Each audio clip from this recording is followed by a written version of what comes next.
Prezident İlham Əliyevin işğaldan azad olunmuş bölgələrə hər səfəri tarixi hadisəyə çevrilir. Ermənistanın işğalı nəticəsində evlərindən didərgin salınan insanların geri dönüşü, bərpa quruculuq işləri, yeni infrastruktur obyektlərinin yaradılmasının şahidi oluruq. Bu səfərlər həm də sakinlərlə keçirilən səmimi görüşlərlə yadda qalır.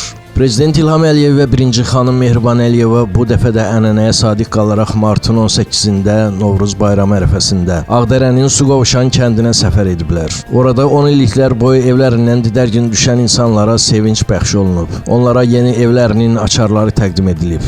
Dövlət başçısı sakinlərlə görüş zamanı dünyada baş verən hadisələrə, qanlı toqquşmalara toxunub.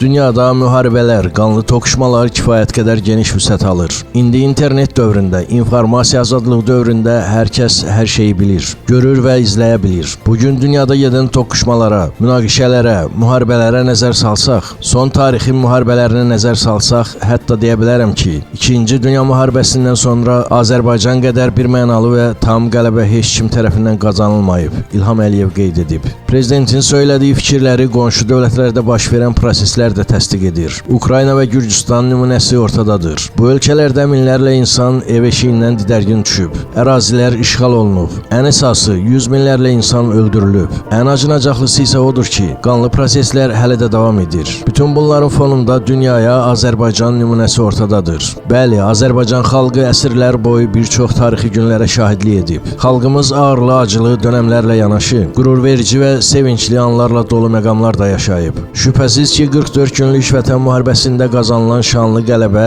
zəngin tariximizin ən parlaq səhifəsi, indiki və gələcək nəsillərin hər zaman fəxr edəcəyi və iftixar duyacağı qəhrəmanlıq salnaməmizdir. Ərazi bütövlüyümüzün bərpa olunması bütün dövrlərdə Prezident İlham Əliyevin dövlət siyasətinin əsas prioriteti olub. Bu istiqamətdə atılan addımlar, aparılan danışıqlar bunu deməyə əsas verir. İlham Əliyev hər zaman rəsmi olaraq bəyan edib ki, öz ərazisini heç bir dövlətə güzəştə getməyəcək. Aparılan danışıqlarda ərazi bütövlüyümüz müzakirə mövzusu ola bilməz. Azərbaycan ordusu 44 günlük müharibə dövründə elə bir məharət göstərdi ki, dünyanın ən böyük dövlətlərinin, ən güclü ordularının nümayəndələri belə bu məharətdən irəli gələn təcrübənin öyrənilməsini gələcək müharibələrin aparılması üçün zəruri sayırlar.